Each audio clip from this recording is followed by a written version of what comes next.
So often I read great activity plans that students or early years practitioners have come up with for nursery settings. Sometimes they're really creative ideas, sometimes they need lots of focus, lots of attention, sometimes they're multi-layered activities, great introduction, detailed main activity, super conclusion that brings it all together. But one of the things that I often see is a disconnect between the type and level of the activity and what the early years practitioner is trying to achieve with their activity, and a disconnect with the age or stage of development that the children are in. So the younger the children, the more simple, straightforward, and non-multi-layered the activity needs to be.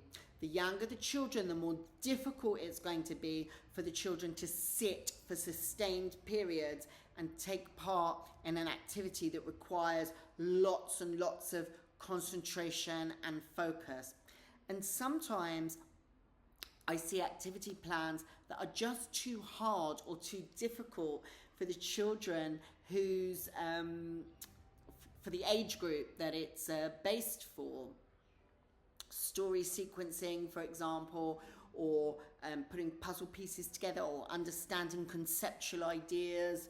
You have to, when you're planning activities, think about what you know about child development, what you know about cognitive development, what you know about concentration, and you need to match those things. So with children under 2 years old, you're going to be very focused on the sensory motor development of children, and that's where your activity plan is going to be. Activity plans are going to be for younger children based around supporting the children to explore and construct meaning for themselves. So when you're doing your activity plans, please think carefully about how do I, as an early years practitioner, make sure that what I'm planning for the children is suitable for the age that I'm planning it for. And we all make mistakes, and that's fine. So if you start an activity and while you're there you start to realize it's too complicated for them while you're delivering it, you need to be flexible enough to make those changes dynamically.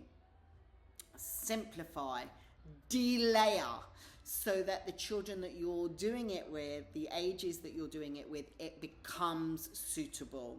So think very carefully when you're activity planning, who is my target age group, what is their developmental stage and level, what are their interests, and how can I design an activity for the right period of time that has the right levels of concentration, focus, etc. And how is that balanced with active participation? Very, very important.